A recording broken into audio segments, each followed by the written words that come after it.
Well, welcome back to Focus Today. The eyes of the world are looking to Sochi in Russia, a place we didn't really even know about until the Olympics happened to be there, and now we're finding out a lot about it and some of the concerns going on there.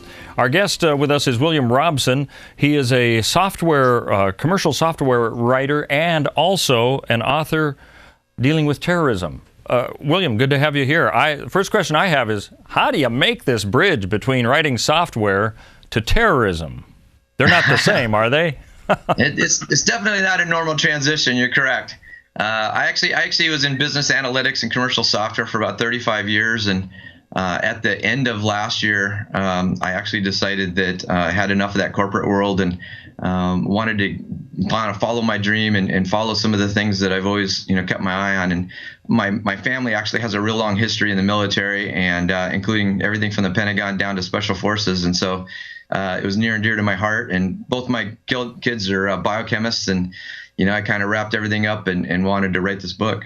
Wow. All right, well, let's talk about it just very briefly. Elevated Threat. The title probably says it all. It sounds like it's a movie already title right there, which I'm sure maybe you're wanting to look at that aspect. But what is this book about? What does this focus on?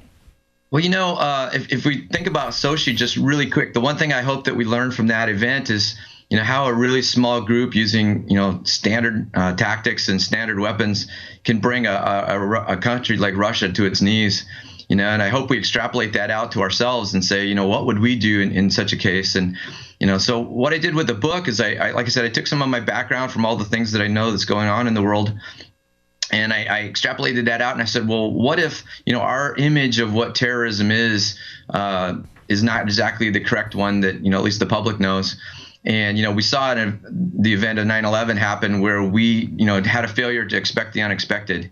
And I think that there's a group out there of what I call an intelligent jihadis. So people with the same mindset, the same ideology, but we just haven't seen them come out from the shadows yet. And so what I did is I took that and looked at about a year into the future, said, well, if biochemists and computer specialists and medical doctors got together and decided to have a plot against us, what would they do? And so I wrote a story about that, that theory. Okay, well, that sounds like a great backdrop for what we are seeing happening now in Russia. The update that we've been looking at is there are 3, they call them Black Widows. I know you know about this, the women whose husbands were killed and were Muslim extremists, if we can put it in the simplest forms, and now they're thinking that they might take retribution in some way. One of the reports I heard last week is that one of them could be inside Sochi. This morning they're talking about how there is now an elevated threat, not to use the title of your book, but it is exactly that, outside of the Olympic area that could be a target, which, I'm thinking if I were an extremist like that, that would grab a lot of attention too. Are we still, do you think, as governments, kind of neophytes in looking at the threat of terrorism, or are we getting a pretty good handle on how to prevent these kinds of things from happening, whatever they might be, a suicide bombing to something bigger? Yeah, that's a really good question, and that's what I'm afraid of. We don't. Right after 9/11, the military brought in some writers and some movie producers and said, give us some scenarios of what might happen in the future, because we never saw this coming. And I think what's happened is over the intervening years, we've been doing really well at protecting ourselves against the terrorists that we all kind of know and love, the ones that you see running around the desert with AK-47s. But we really haven't, we've lost that edge of looking forward, and we've kind of grown complacent a little bit, thinking that we've got a handle on things. And, simply if this group does arise and come out of the shadows, I'm really afraid, and everybody I've talked to actually in both the political system and the military don't think we're ready for such an attack. And the problem is, we haven't dealt with people that are as intelligent as the people trying to stop them in the past. Well, we've heard from Vladimir Putin it's going to be safe and all the rest. In just your own personal analysis, as you're looking at different governments, I think we look at the United States is actively at least pursuing terrorism. However, I just put it in broad terms. I think we look at the Israelis. They certainly know how to at least respond, and their intelligence is pretty high. Just from your experience, where do you put Russia? Are they in the know on these things, and do you think we're sharing information with them? Is it really where it needs to be to ensure safety at the Olympics? Yeah, that's a great question as well. One of our biggest failures is to understand the fact that the people that have that ideology aren't geographically bound like we are. We tend to think of ourselves as American, and our security stops at those borders, and the Israelis think of Israelis and so on. But the jihadists don't really have that. Their ideology is number one and the country's number two. And so we can't, easily categorize them and say, well, these people are from Iraq, or these people are from Iran, or these people are from Pakistan. They don't have that same thought process as us, and unfortunately we do. And so we still have this silo of intelligence. We tried really hard to help the Russians with information, and their pride, and some of it goes back to Putin. He wants to put on the show. And so they refused an awful lot of the help that we offered. And there's still a lot of that going on in the world. And I think we really need to look at that in a slightly different way. And I really don't want to slam the Russians at all, because I'm looking at our own Benghazi affair. We have a lot of questions that still haven't been answered there. And I think that we would look at any other government saying, why aren't they answering those questions? And yet that is happening in our own government. Is it a problem? The intelligence aspect with Edward Snowden even comes into play about where's information, who's the gatekeeper, who's in charge of it. Is in fact, from what you kind of were saying there, is the technology and the problems with extremism advancing at too fast a rate, do you think, for governments to respond?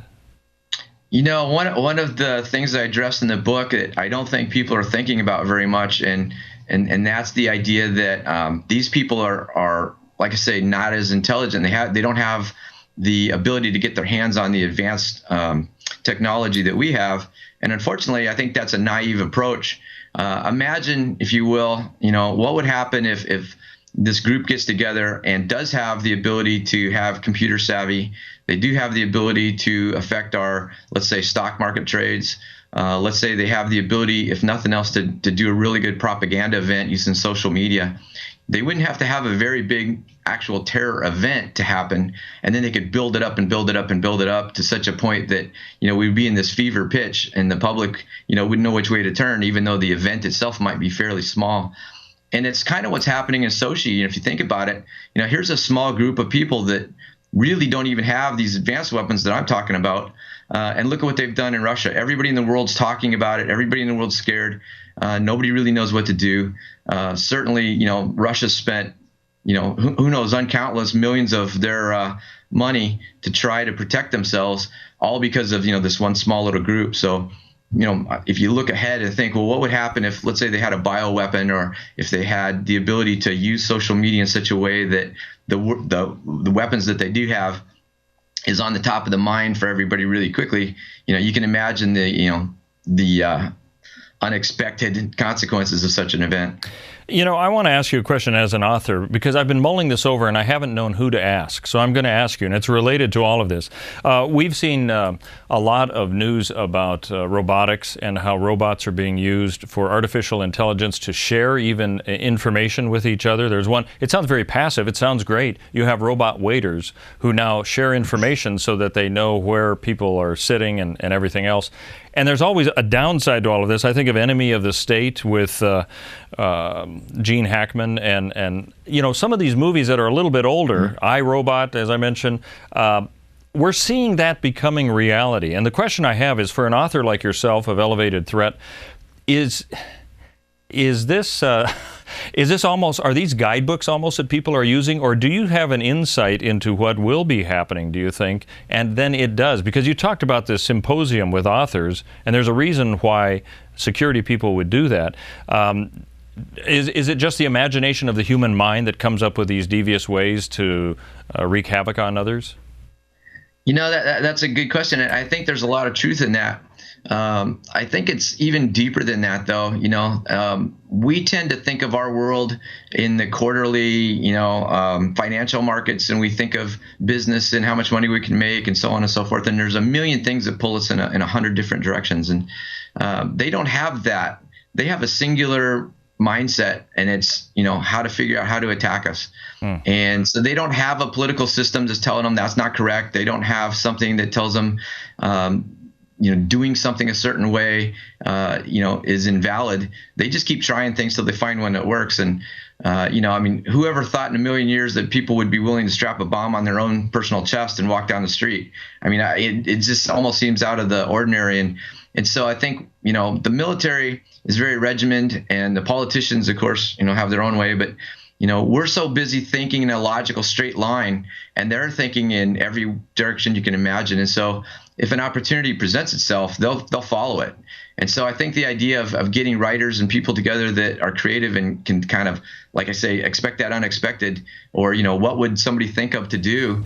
They're following that same path because they don't care which direction it goes. They only care about the result. Amazing. Well, who knows? Maybe you'll be at one of the National Security Agency meetings and get a summons to say, we'd like to talk to you. I imagine they'll probably have elevated threat on their desk. No doubt about that. I sure hope so. Yeah. I sure hope so, because there's some things in there that they'd be well to pay attention to. Well, I appreciate that. Well, I certainly hope the things in your book don't come true. I'm sure it's a fascinating read, and we'll have to see if if it goes beyond that. I appreciate you being with us. Thank you for having me on. All right, William Robson, the author of Elevated Threat, talking a little bit about what we're expecting as a possible scenario. Let's hope it doesn't happen in the Sochi Olympics, but of course the threat of terrorism is in front of us, and of course we'll keep you up to date with the latest on that front as well. Thanks for joining us on Focus Today.